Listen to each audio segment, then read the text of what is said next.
O João César de Castro Rocha está lá no ICL. Deixa eu trazer aqui para vocês um pouco do que ele está falando. E vamos lá para a gente poder encerrar aqui a live. Eu vou ficar só mais 5 minutinhos e vamos embora. William. Mas não é aula não, Roberto, é só conversa mesmo. Uma aula que a gente adora, professor. A aula é legal, a aula é bacana. Obrigado. Vamos seguir falando, então, sobre a decisão do presidente Lula de levar o tarifaço de Trump para a OMC, que é a Organização Mundial do Comércio. A medida pode não ter um efeito prático, mas tem uma importância simbólica, viu? Ao acionar o organismo internacional, Lula transforma a agressão do republicano ao Brasil em um assunto global. É isso mesmo, né, professor? Amplifica esse debate e coloca os outros países na roda também, né? É isso, Roberta. Esse me parece ser o movimento mais correto neste instante. Como você mesmo disse, do ponto de vista prático, o Donald Trump não escuta ninguém, nem a Organização Mundial do Comércio, nem a OTAN, nem a ONU. Ele tem as suas próprias regras. Então, não se trata de imaginar que levar a questão para a Organização Mundial do Comércio que haverá uma solução efetiva. Mas do que se trata, isso é bem importante agora, do que se trata é contrapor-se a uma ofensiva transnacional da extrema-direita, algo que o César Calejón tem estudado com bastante cuidado. Quer dizer, essa internacional da extrema-direita que age em consenso. E se houvesse alguma dúvida de que, de fato, existe esse acordo transnacional, bastaria ver o anúncio que o Trump fez das tarifas de 50%, que foram engendradas, essas tarifas, em diálogo direto com Eduardo Bolsonaro. Então, como é que você responde a uma ofensiva transnacional da extrema-direita, que tem um projeto de dominação global? Você responde de igual forma, globalizando as questões. Qual é a importância, do ponto de vista simbólico e do ponto de vista das relações internacionais, da presidência da República no Brasil manter a serenidade e buscar recolocar a questão no plano das negociações internacionais? Significa abrir caminho para que a União Europeia, que também teve uma taxação de 30%, que o México, que teve uma taxação de 30% também, que a China e a Índia, que junto com o Brasil foram acusadas pelo Trump de beneficiarem a Rússia e por isso merecerem sanções rigorosas, como, por exemplo, além das tarifas, o congelamento de ativos dos países em bancos americanos.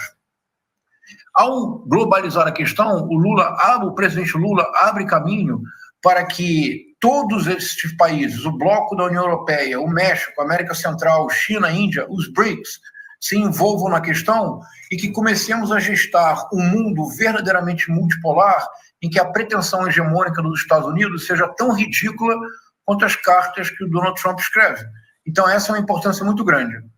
Agora, Roberto, William, se vocês acharem que vale a pena, eu queria tentar resgatar os dois modelos que o Trump usa para essa ofensiva. O que vocês acham? Vale a pena? Acho que sim, professor. Acho uma boa. Vamos. Vamos lá. Eu me dei o trabalho nessas últimas semanas de tentar entender o mínimo de racionalidade possível nas ações erráticas do Trump. E é mais ou menos o trabalho que eu fiz quando lá atrás, em 2019, 2020, eu me dediquei muito a tentar entender qual era a lógica do bolsonarismo, porque em ambos os casos, Bolsonaro e Trump, a lógica parece fugir de qualquer espécie de razoabilidade. As ações são erráticas, as mudanças de opinião são constantes, as bravatas são eternas e você não sabe exatamente como reagir. Em alguma medida, é uma estratégia criada pelo Steve Bannon, e a intenção é essa mesma. Produz um caos cognitivo, nós não temos nenhuma clareza sobre a situação contemporânea e, por isso, não conseguimos reagir à altura do desafio. Então, num ponto é isto, mas não apenas. Qual é a lógica por trás das ações do Trump? Vamos lá. Eu proponho, para a reflexão sua, Roberta, sua, William, e da nossa audiência, que o Donald Trump tem dois modelos. E não é surpreendente que sejam modelos do passado já remoto, em termos contemporâneos. O primeiro modelo foi explicitado quando, no discurso de posse, no dia 20 de janeiro, o Trump destacou um presidente norte-americano, renomeou um monte, até nós falamos sobre isso, William, renomeou um monte no Alasca, que passou a se chamar de McKinley. Ele se referia ao William McKinley, que foi um presidente republicano de 1897 a 1901, quando ele foi assassinado, e de 1897 a 1901 é o momento em que se esboçou pela primeira vez o poderio militar americano como potencialmente invasor de outros países e vencedor de guerras internacionais. Foi durante a presidência do William McKinley que, em 1898, houve a Guerra Hispano-Americana. Os Estados Unidos derrotaram a Espanha e se apossaram, e a Espanha perdeu suas últimas colônias, Cuba e Filipinas. William McKinley, antes havia ficado famoso, quando em 1890 ele propôs algo, William, para reindustrializar a economia americana e para garantir prosperidade para os Estados Unidos. Sabe o que o William McKinley fez, William, como política econômica?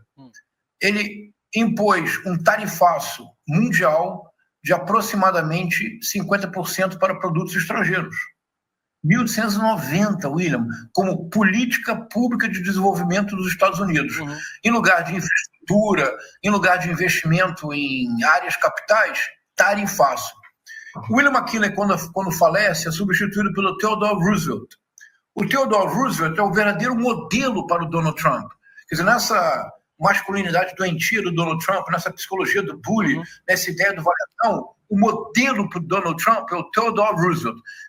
Importante isso que o João César traz, né, gente? Ele traz um pouco de história americana. Aliás, o João César tem uma formação internacional importantíssima e eu quero muito trazer ele de volta aqui para ele falar um pouquinho a respeito de todas essas questões. Fala, pessoal da Folha Democrata, que é Pedro Zambarda, editor do canal, falar um pouquinho a respeito da necessidade de vocês financiarem a Folha Democrata. Gente, a Folha Democrata é financiada através de um Pix chamado Folha Democrata, é o endereço do Pix, né? folhademocrata@gmail.com. Nós precisamos do nosso jornalismo financiado por vocês que são do nosso público, porque nós passamos vários perrengues aqui com o YouTube, vocês sabem muito bem. E mesmo assim, graças a essa comunidade muito unida, a gente conseguiu fazer lives históricas, acompanhar praticamente ao vivo a campanha do Guilherme Boulos, trazer informações exclusivas a respeito de Gustavo Gayer, de Olavo de Carvalho, de todos os bolsonaristas, combater as fake news e tudo o que a gente acompanha. Por R$80 no nosso Pix você ganha um curso de roteiro para série, o que é muito importante se você é artista, roteirista, se você lida com essas práticas da economia criativa. Outra forma de você colaborar também é se tornando membro aqui do nosso canal. Isso é muito importante para você fazer as suas atividades por aqui, porque você tem acesso a vídeos exclusivos e nós temos um curso de jornalismo básico para você poder acompanhar a partir de R$5, que é ministrado por mim. A gente tem aí quase uma dezena de aulas e muito conteúdo para você poder acompanhar. Meus caros, minhas caras, financiem o jornalismo independente, financiem o jornalismo que se posiciona à esquerda, financiem o jornalismo na internet, que traz informações confiáveis, checadas, que cruza informações e que trata você, que é o nosso público, de uma maneira muito séria. Vida longa e próspera, gente. Cuidem dos seus. Até mais. Tchau, tchau.